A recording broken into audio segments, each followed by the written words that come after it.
Hello, I want to thank you for joining us for our webinar series for social work, the many sides of social work. I am Calico Vargas, the MSW Field Coordinator for CSUP Social Work Program, and I am excited to bring to you tonight Lee Ann from the Rape Crisis Center, Jennifer from our Title IX at CSUP, and Jamie from our student body who also has a paid internship at the YWCA, and Ryan, who is over at the YWCA as well. We are going to talk about sexual assault, rape, interpersonal violence, and these guys have a lot of knowledge that they would like to share, including the resources that they offer.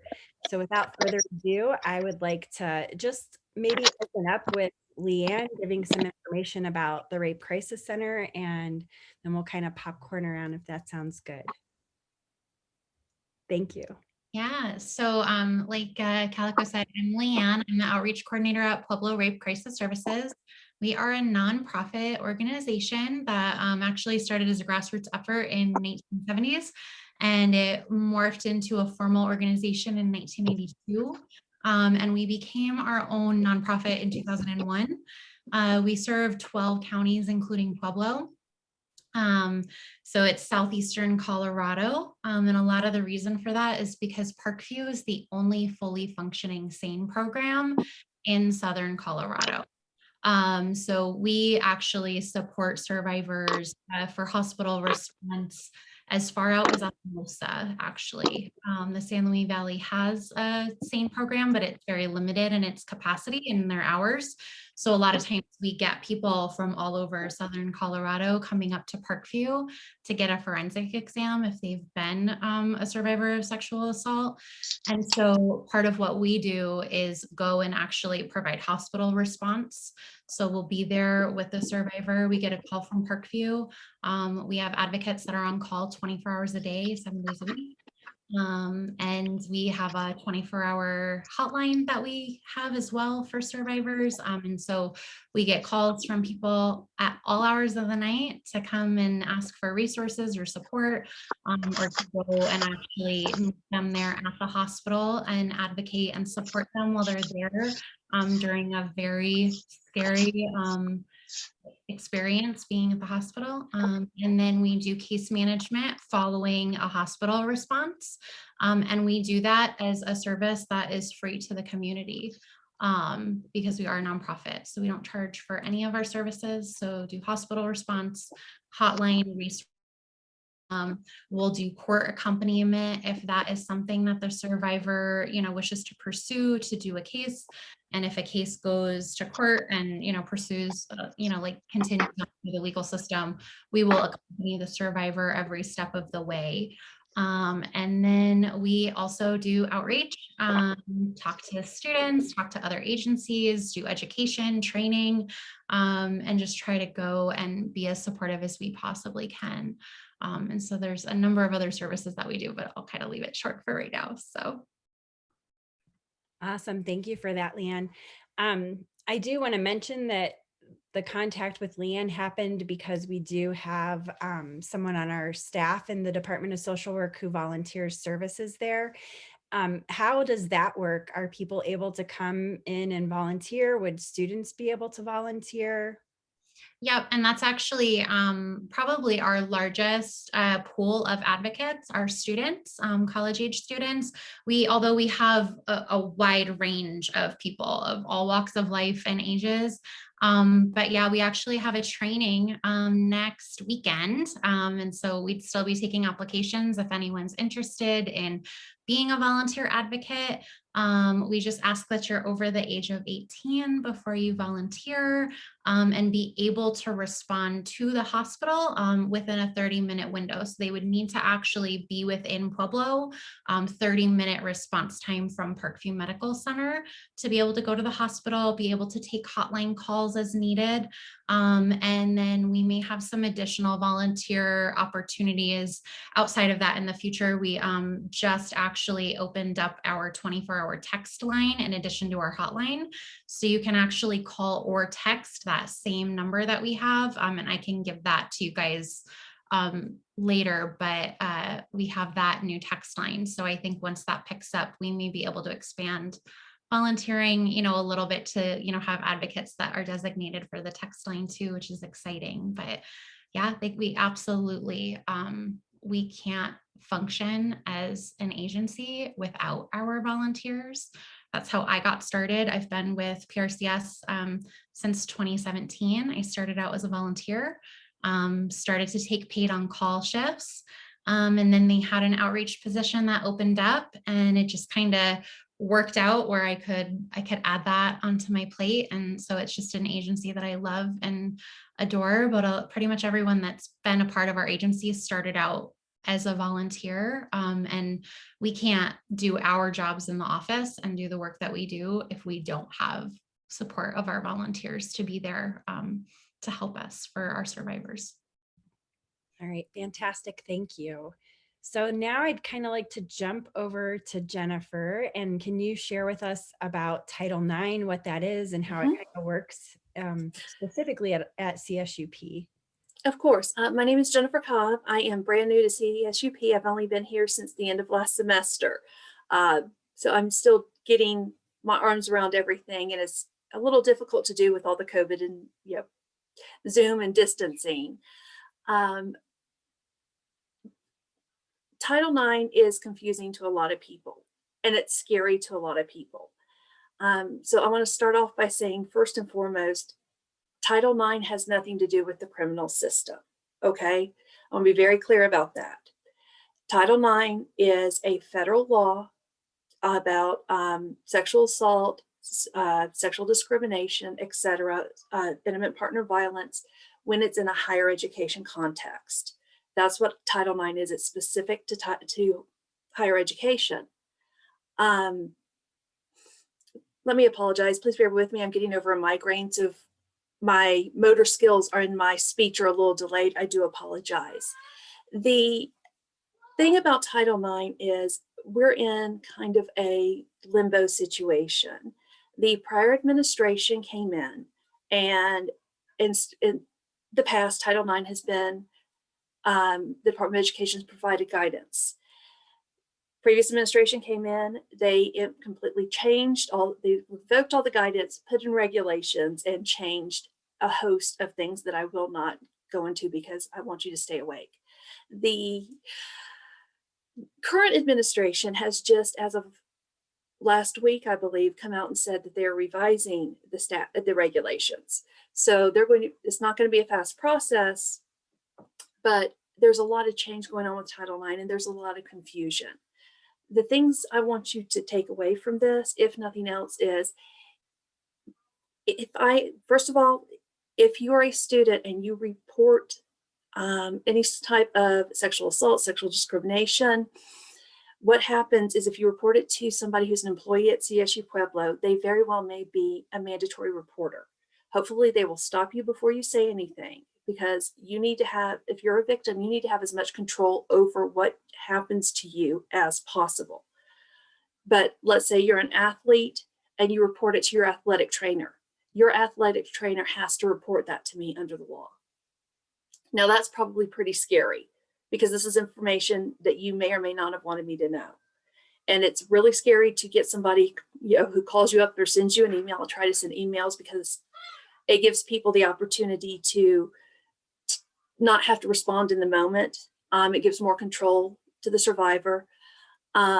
So first of all, that's something I want to be very clear about. If you go to report and somebody says a mandatory reporter, you don't have to keep talking. Okay. So you can come to me, you can go to somebody you trust and have them report it to me. There are various ways that it comes to my office. Just because it comes to my office does not mean that you're going to have to go through a Title IX process. It does not mean you have to go through an investigation. We don't report it to your parents. We don't report it to the police. We do not take your choices away from you. The first thing what happens is when it's reported to me, when it's triggered under the law, is my obligation to contact you and offer you resources. And we have a list of resources that I'm hoping to expand. We have on-campus resources, we have off-campus resources. We let you know which resources are confidential. We let you know which resources people are going to have to keep documents and possibly report on. We try to give as much control back to the survivor. If the survivor wishes to move forward with Title IX, they can. And the question then I get a lot is, why would I have a criminal case and why would I go through Title IX? And the best analogy I've got is to take it out of the Title IX context, because let's say you are sitting in your dorm room and your roommate comes over with a pair of scissors and stabs you as hard as they can in your leg. Hopefully you're smart enough to not rip it back out and bleed to death. But remember, CSU Pueblo is a state agency. It is the government. So we have to afford due process. All right. So let's say now we have a student that has assaulted another student. Hello, Agatha. This is my cat, Agatha. Forever on the internet. We can't just kick this student out that stabbed you. we have to afford them due process. Now, what we can do is provide immediately, suspension, protective measures. We put all sorts of things in place to protect you. But then we have to have a hearing in order to, say, expel the individual from the university or to take any kind of disciplinary action. So I'm very upfront with people when they come to me, and I've gotten way too far. Guys, I should probably have warned you, I am a lawyer. I'm not in a legal role, but I love the sound of my own voice.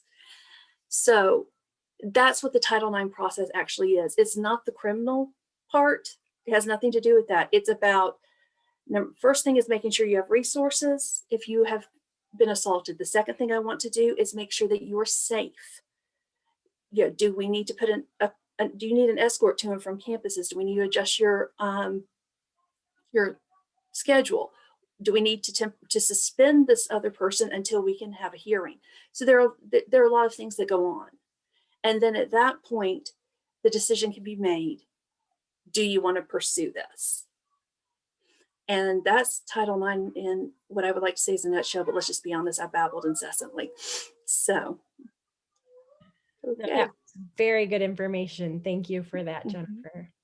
So let's move on over to Jamie. And Jamie is, like I said, one of our students in the MSW program, and she is in a paid field placement with Ryan as her task manager.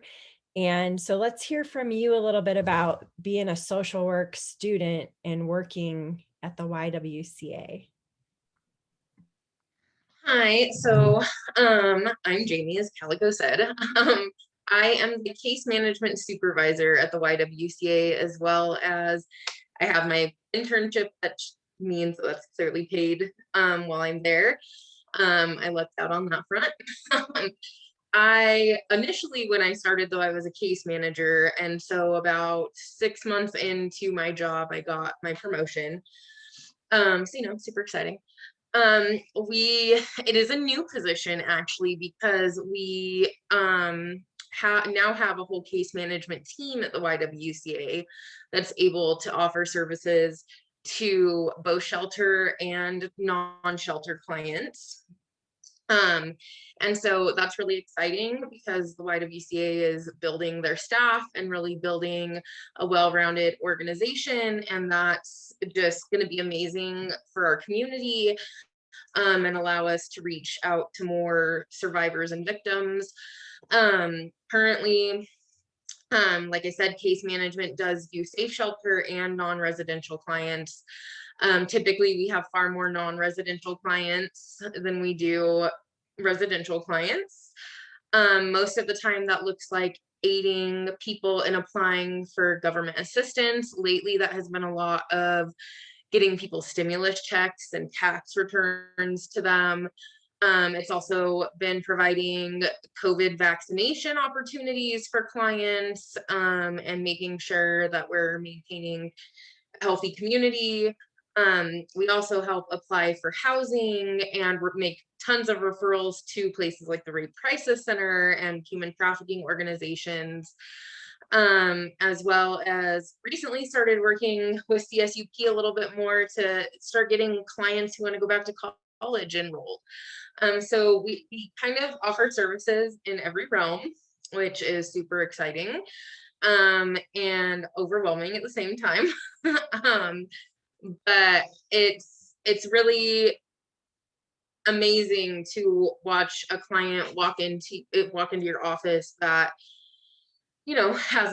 doesn't have anything because of what they've been through, and then by the time they successfully leave your program, they have housing, they have employment, and they have benefits, and their children are taken care of.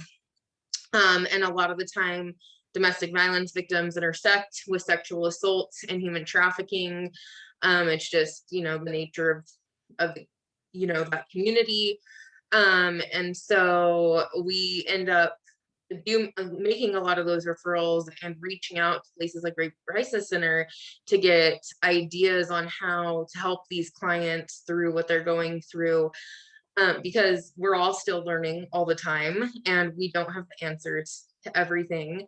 But I'm super proud of our organization for growing as much as it has in just the last year, even because I know when I first started, Ryan described it as being on an airplane, flying on an airplane mid-flight while we were still building the airplane. And that is basically what it has been. But now we're on our way to a whole airplane, which is great. That is super. Thank you, Jamie. Ryan, I was wondering if you would want to chime in about all the stuff you guys have had going on since you've been there. Well, I've been at the YWCA for a year and a half. I guess maybe a little bit longer now. And I'll have to correct Jamie. It has been resurrecting an airplane from the 1900s, from the bottom of Atlantis with a payload of garbage and a lot of like frozen meat, and then resurrecting it, turning it like with no engine and trying to fly it. It's kind of like pigs don't fly. But we have now an engine and a flight attendant crew, but we've also been serving coronavirus mixers, which add to the colorful dynamics of our adventure. But it's truly the work. I didn't have a background in domestic violence when I started. I've had a very secure background, a very long background in terms of escaping my own domestic violence relationship, and growing up as a child in where family violence was something that happened. So, there's a lot of us that do work at the Y that are survivors of domestic violence, and often in this field, right? But I didn't realize always how insidious some of the violence can be, and the manipulation. And I've asked myself about 100 times, how the hell do you use ice cream to abuse someone?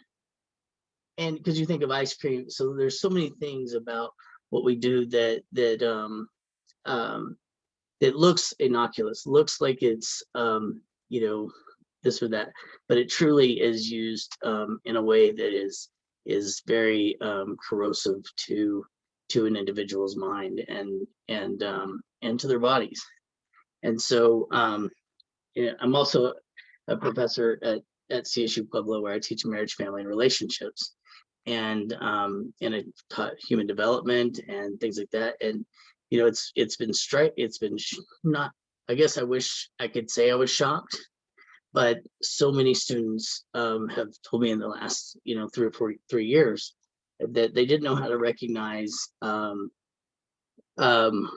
an unhealthy relationship versus a healthy relationship. One is because we normalize violence in our communities, and we say, well, all relationships are hard work, right? And sometimes what we've learned about relationship is all around us, and so how do we learn to live on purpose? And many of the victims that we serve at the Y, many of them, their first domestic violence relationship happened in youth, and And oftentimes those relationships aren't taken seriously because they're like, oh, you've got puppy love. Or so there's a lot of myths and a lot of ways that we excuse bad behavior. So I don't know, we'll talk about all kinds of things, I assume, but I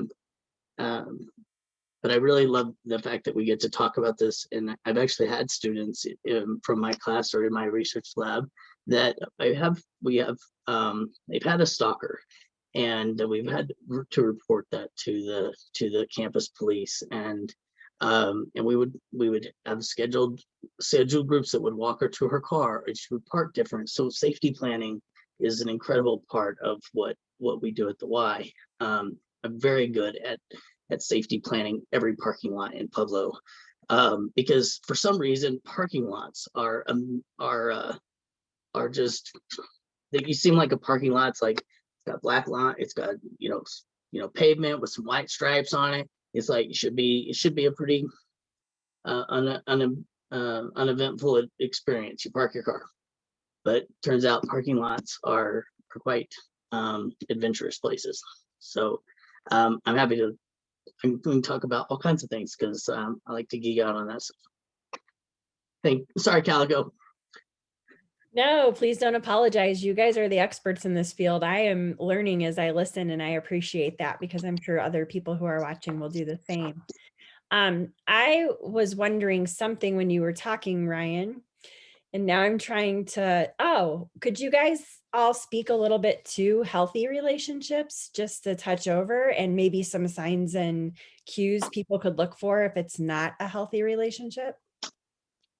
So just kind of as a speaking point on that, that's actually one of the topics that we do education and training on, is on healthy relationships.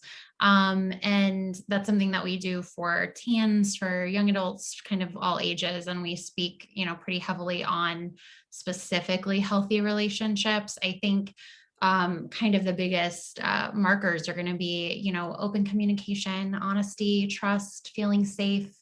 If you express something to your partner and they take that, well, and they're not going to be putting you down or trying to blame or, guilt or shame you into anything. And there's just that, I think trust and open communication are going to be the best markers of healthy relationships. I know that I could speak on it for like an hour, and I don't know that I want to bore you on that, but that's something that we actually do trainings on pretty regularly. So I know Ryan might have more. I was gonna joke when you said something, Ryan, about geeking out on stuff and not wanting to talk forever. Ryan and I can attest that we've had like 2-hour-long Zoom meetings together where we both have ADHD, and so both of us are like, what's going on? And we just like go off on all these different rabbit holes and just like we'll never stop talking. So it's very easy to keep going. So I keep trying to like rein myself in so I don't take over the whole time. So You I guys, would definitely second that, Leanne. And I'm getting married in a few weeks, and I'm very excited about this. But what I realize is it's taken me 42 years to know what a healthy relationship is, and so luckily I've been teaching marriage, family, and relationships for the last 3 or 4 years, and that's really helped me determine what it looks like, because I was a kid of 9 divorces before I turned 18, and so I've got a whole lot of examples and of how not to be in relationships, but how do you negotiate that? How do you talk about certain things? And and I think in relationships we forget that also, how to be kind and gentle with one another, especially in hardship. Right now, our community was already suffering due to just general hardship and being able to pay your bills and to have access to food and transportation and jobs. And so when we stress the family, right, or we stress one person, and we are even in social work, don't kid yourself, right? In social work, In fact, I don't really know what social work is. I'm still trying to figure out what that is. But and because I am a human developmentalist and in psychology and things, so I look at things from a development. How do things become something, right? How do behaviors manifest? And so I'm looking at, we're not very good at even acknowledging our own vulnerability. And when we feel vulnerable, if you're a man, right, then there's that socialization factor that it's like, I need to suffer in silence and we're supposed to have all the answers. And that's the same on the social, like being in social work or providing social services. A lot of times whenever we, we may have poor coping mechanisms, or we may take something out on somebody else or things because we're not rumbling with our own vulnerability. And so people in relationships, you're not acknowledging when you're hurting or when you're stressed. And so sometimes then we get frustrated, and when we're hurt, then we lash out at others, or we lash inward at ourselves. And so that's a big, how we have a relationship with ourselves is often how we will have relationships with others as well. So that's something that's really important to me to really talk about, is understanding how to be kinder and gentler with ourselves. That is awesome. I love that idea. Does anybody want to expand on that a little bit? I would. Jamie does. Oh, I was going to say, just as a side note real quick, and then I'll let Jamie talk. I recommend all things Brene Brown on vulnerability and shame to touch on that topic for sure. Speaking of social work. She's amazing. Jamie, did you want to talk on that? Ryan, I'm unsure of which topic you're talking about. Vulnerability. No, Jamie definitely wants one. to talk about vulnerability. That's fun. So I had Ryan as a professor 3 years ago. And the one thing I remember from his class was he was talking about how, like, emotions in the household and in relationships. And he pointed me out and was like, how do you do emotions in your relationship? And I told him, we don't do emotions in our relationship. And then, 2 years later, I end up getting employment with Ryan as my supervisor. And he took it on as his own personal challenge to make me rumble with vulnerability. And I have to admit that I now do rumble with my vulnerability. And I do feel like that is a very important aspect of social work in general, as well as serving clients who are in situations like domestic violence and sexual assault, human trafficking, because it is just so important to be able to both recognize when you are vulnerable and when you are feeling maybe out of sorts or something with a client in a relationship, in any situation, in order to maintain your own health and be kind and gentle with yourself. But it's also important to be kind and gentle with others in that same aspect, because like Ryan had stated earlier, many of us are survivors in one form or another, and that's how we get into this field. I personally am a domestic violence and sex assault survivor, and that is what made me want to go into social work, and then made me fall in love with which field I was going into, as far as that was. And being able to recognize my own vulnerability has made it my relationship healthier, because I have been able to both call myself out and call out my significant other in a way that isn't harmful or degrading, and in a way that is safe and productive. And I feel like that is a very important aspect of teaching healthy relationships. I am so proud of you. Yeah, that was some really good vulnerability. I'm proud of you too. I'm wondering, what do you mean by call out yourself and someone else in the relationship? Can you expand on that? Yeah, Yeah, so whether we want to believe it or not, everybody has a toxic trait about them, whether we want to acknowledge it or not. And it's important that we're able to see our own toxic traits and work on that ourselves, while also maybe identifying something that triggers that, or identifying something that it within a relationship, you can end up just pushing each other's buttons back and forth to get a reaction. And rather than doing that, it's important to be able to see what you're doing in that aspect, as well as what your partner or your best friend, whatever relationship, your mother, whatever relationship you're looking at, is doing as well. And that doesn't mean that something like mutual abuse or something like that is okay. In a healthy relationship, that just means that you have that safe space to have those discussions, both internally and externally, with whoever else is on the other side. Awesome. Okay. Nice job. Does anybody want to touch on being kinder and more gentle with yourself? What is that all about? I can play. You know, I'm somebody who is very hard. I've been historically been very hard on myself, and I even caught myself in saying I'm hard on myself, right?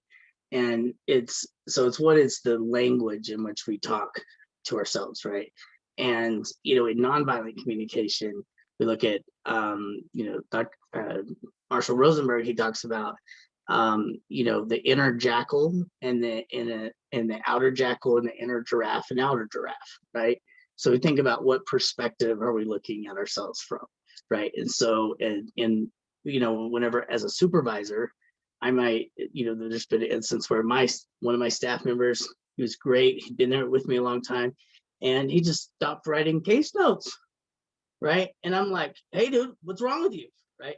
And I also, at the same time, I'm like, man, you suck. What's going on, right? But I also, what was happening is I was beating myself up. So I'm like, man, if I wasn't such a crappy supervisor, or if I had regular supervision, or if I was more inspirational, or so I just like snag and like poke at myself, and it's easy to do because we're taught to, we're conditioned to do that from the earliest of our, from our earliest memories, oftentimes. And so then, if I look at it, I was like, okay, wait a minute, right? What's the giraffe? So it's like, what has happened, right? And it turned out that, it's not that I'm a bad supervisor at all, right? Because we were both traumatized by the fact that we lost 6 clients or 7 clients in 2 months' time, and 5 of those happened to be his. And he'd worked really hard with them, and this, and oftentimes, somebody dies, or if there's a bad outcome in like social work, it's you have to immediately go and unplug somebody's toilet, or help somebody get like soap, or get a new bag, and we often forget that we got to take care of ourselves. And the stories that we hear, oftentimes, I know I have stories that haunt me still, and we're combating a system that is, and then I've really been thinking lately, well, what is the system? So we'll talk about that later. But we work really hard, and the other week I was like, where have we been successful? How do we mark that? And we have these moments where we do things well. But I guess, when we rumble with that vulnerability, it's looking at what are we doing well, and focusing on some of that success. And I have a hard time with the statement of, you've done all you can do, right? When it comes to somebody's lives, or you've gone above and beyond. I want to never hear those words ever, right? Because I know that people are hurting badly, and I feel that and experience that. But to keep getting up every day and doing the work and not spiraling out. Some experts say that in sexual assault, domestic violence, the burnout rate is often around 18 months if you don't care for yourself and you don't have a team around you. And it's not just burnout, but it's like extravagant, explosive, amazing burnout with like fireworks and like it goes out in great huge um um drama and so how do we maintain that is one, having places, having good coping mechanisms. One is I have drinking rules. Do not ever drink. I never once drink after work, after something's upset me, right? In fact, if you've been in my class, you'll know that I'm like stop taking your friends out, your coworkers out to get shit faced when you're struggling with a tough client or you've had a rough day, right? Having adaptive coping mechanisms like that do not harm yourself. Like I fly kites. I find kites flying to be very healing. It doesn't hurt anybody. It doesn't hurt the earth. Well, I've gotten kicked out of the national park for flying kites, but so the park rangers might argue with me, but I have a playlist that helps me kind of stay connected to my own humanity. Then I cry, and I give other people permission to cry, and especially men that don't want to do that. Just in the last couple of years, DHS lost a career case manager to drinking, and sometimes we don't. I often even wonder, if we're struggling, who do we talk to, right? Who do we talk to if we happen to be using drugs or alcohol, right, as coping mechanisms? Because we spend all of our days telling people don't do these things, and when we're working, and because there's no one that we can tell and still have our jobs, or how do we struggle with that? So as a supervisor, I really work to create an environment where people can express feelings, where they can come in and they can say anything in the world they want in any form and use any words, including the F-bomb. I don't care what words, but out rather than in, and not using that, not using someone's words against them, but creating opportunities to help support them and helping them through difficult times. Because if you're not disturbed by the growing violence in homes and families, and if you don't know about it, then you're not paying attention. But to keep people passionate about the work means to also care for ourselves and others. It's sometimes that's our support team. I have people that, and these positions can be incredibly lonely because you are bound by confidentiality. And so, the nature of how we do this work is it has an incredible importance that we build strong teams, and that we come to work and can be honest about. Sometimes I come to work and I'm like, Jamie, I'm not doing good today, and I need somebody to know that I'm not okay. And making it okay to not be okay some days. And I've sit down my teams and I've said, I'm not okay. And I know that you're not okay too. And that's all right. And it has to be okay to sometimes not be okay, but it won't last forever. And so I really encourage supervisors and teams to help their teams and help their staff to rumble with that vulnerability, and we have to model it. So, I mean, anyone want to play on that?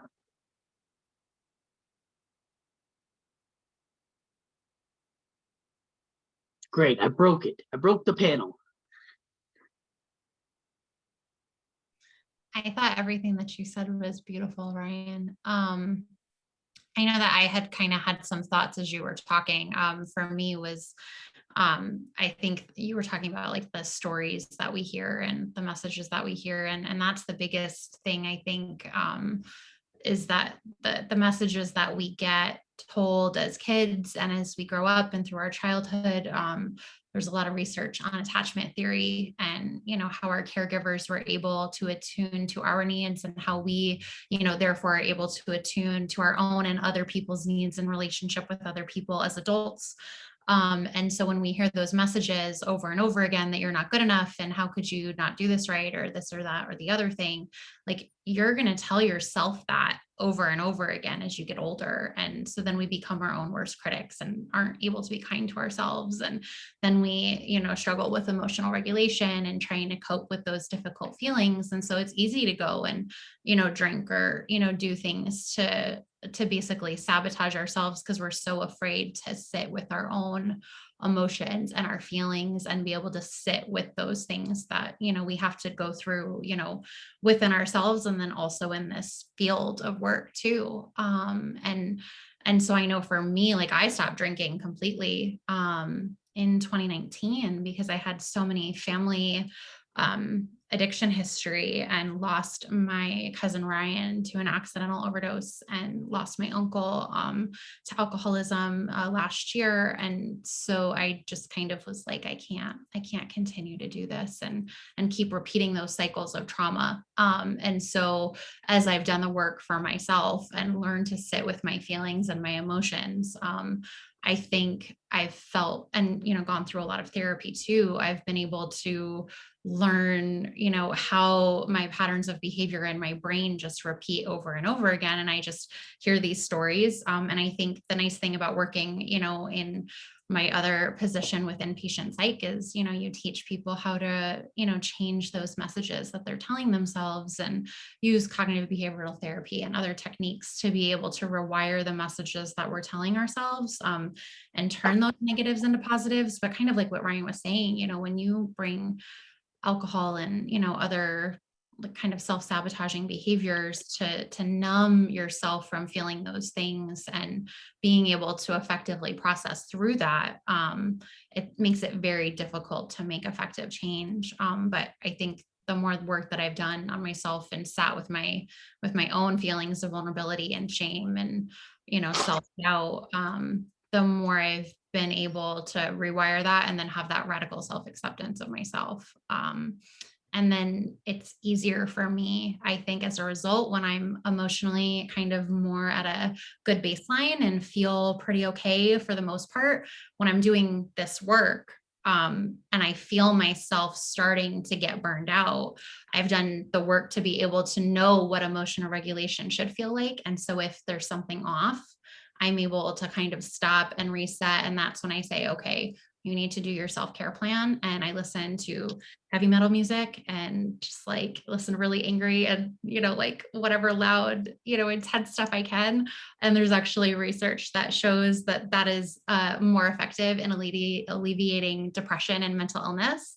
It actually helps you to feel happier versus like more violent, which I think is fascinating. It's just angry music leads to happy people, which is kind of funny, but that's a huge part of my self-care. And I really just reset and try to shut my phone off and disconnect from social media, and just really connect back to myself, and really take time to just be comfortable within myself and spend time on my own, to reset. And I'm able to come back to this work rejuvenated a little bit more so I can continue with our mission, because it's, like Ryan was saying, like if you keep going down, those same paths, it's just you're gonna epically firework, explosion burnout, and then just like cause a path of destruction in your wake as you leave. So, the what you kind of, it makes me think of is when it cope, like I have some criteria for what coping is. In the last 20 years, I can't tell you how many self-care talks that I've attended, right? For teacher in-service meetings or whatever. And honestly, after every time I had to go to one of those self-care meetings, I wanted to punch the self-care in the face, right? Because of they just told me to meditate all the time, and I've got the ADD, and that's like sitting on like a bunch of tacks and like being excited about it, right? And so that wasn't where I was at. In fact, in graduate school, they said, Ryan, we really think you'd benefit from meditation. And so I'm like, okay.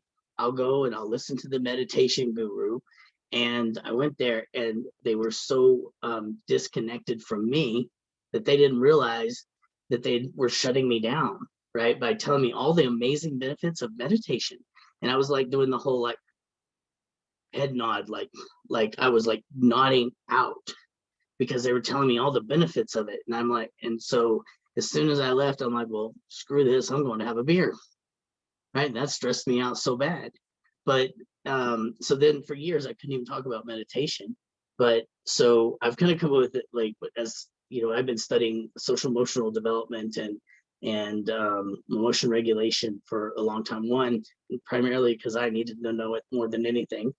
So so I've learned a lot about adaptation, adapting and maladapting.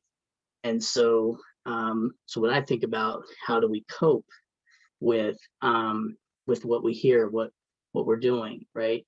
So I've created some criteria about what is adaptive versus maladaptive coping, right? And so what adaptive to me is that it relieves a negative stressor, that it does not do harm to yourself or others. It is something that gets to the root of kind of the challenge, and it promotes some personal growth, right?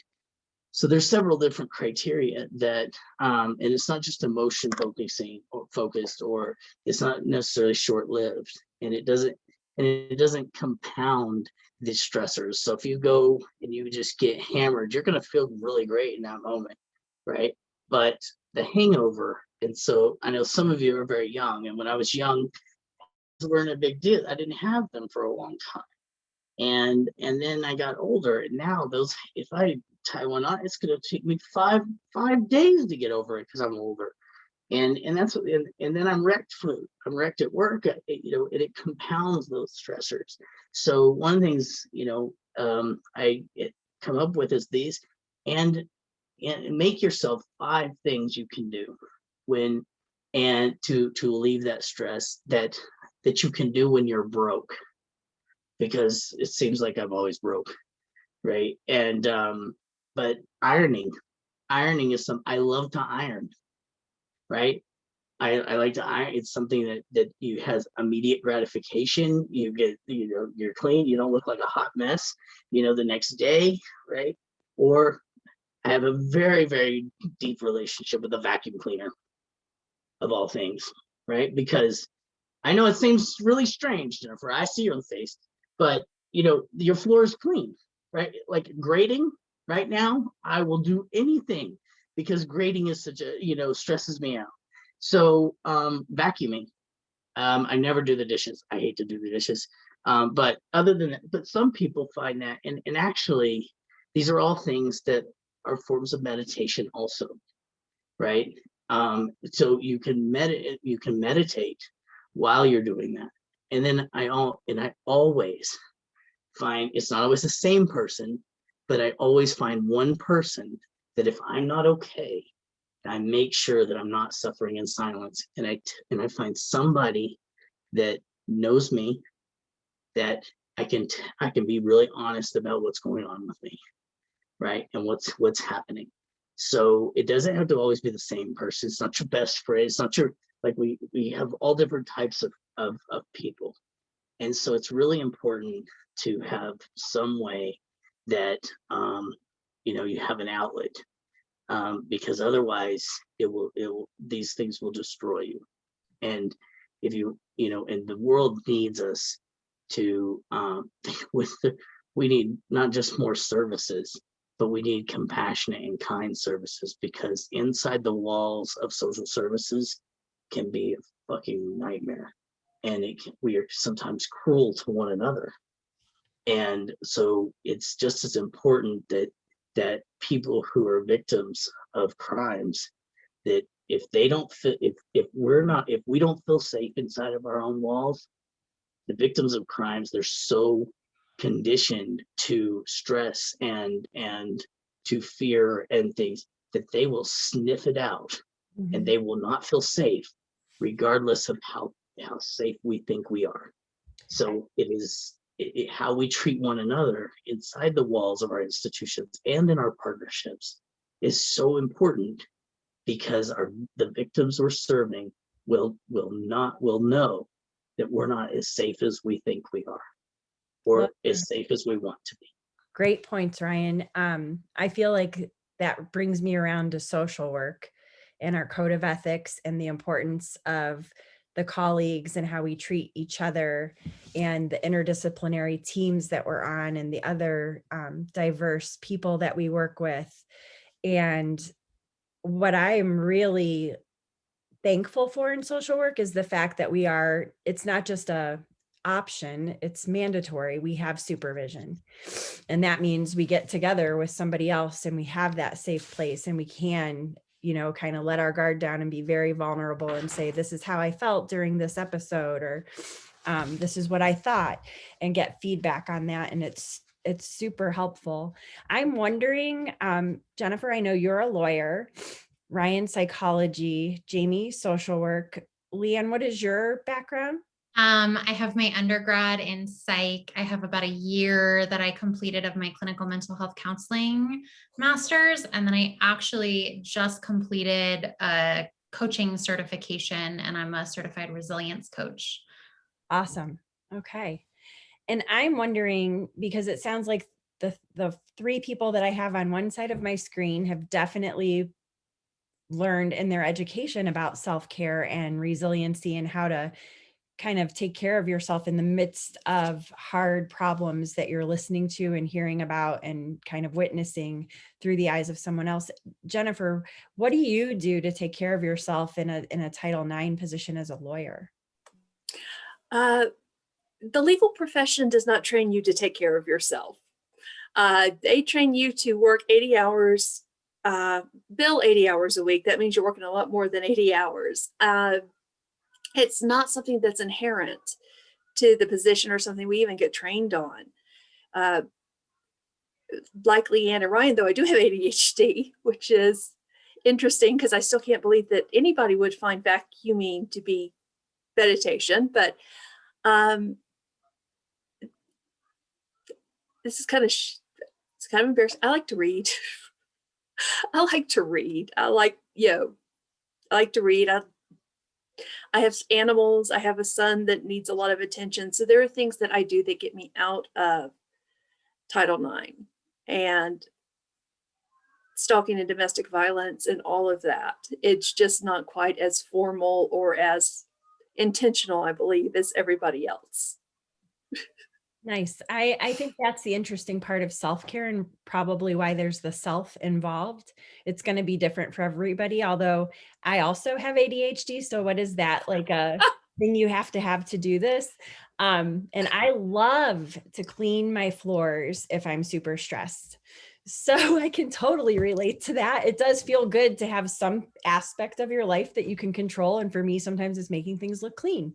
So I would like to volunteer my home for your meditation needs.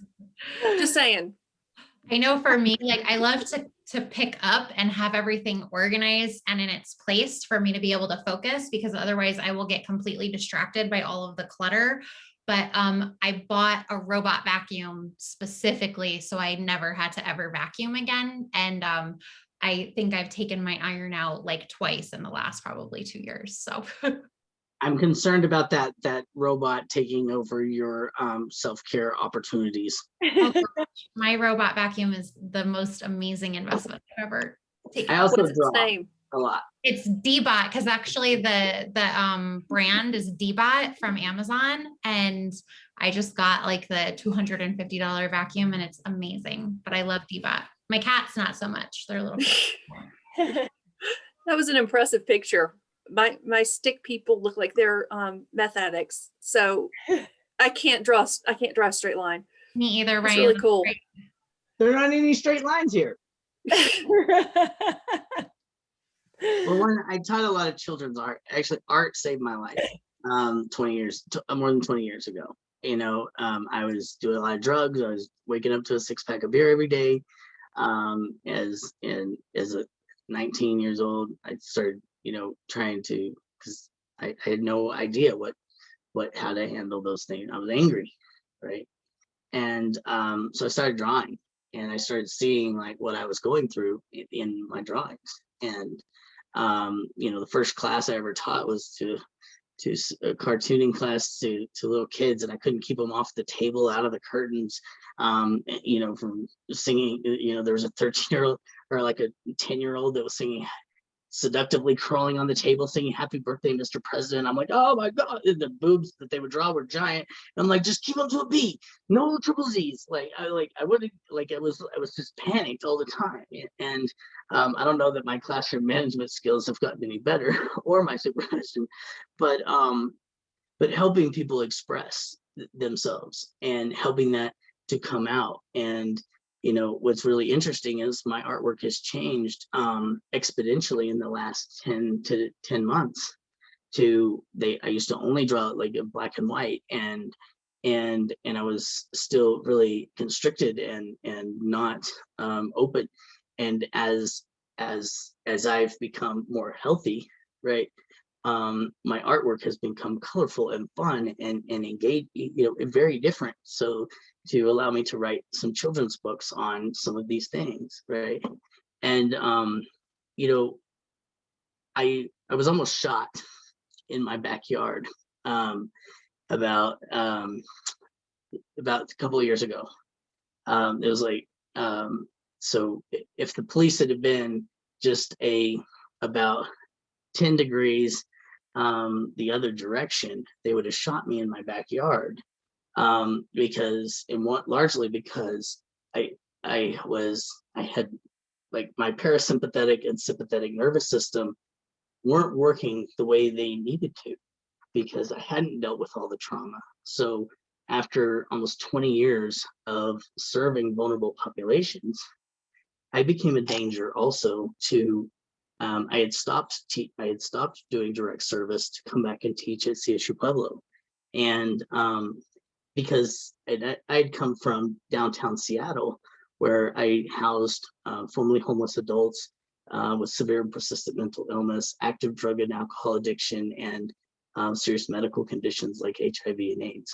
And I had 64 apartments that I did that. And I was in a domestic violence relationship, and I didn't know that, because we never once talked about in my graduate program or undergraduate program that LGBT people or men could be victims of domestic violence. And that's just absolutely not the case. We never once talked about that and what that looked like in terms of healthy relationships, because we often have gay day in our studies, or we seldomly ever talk about men and men's issues, right?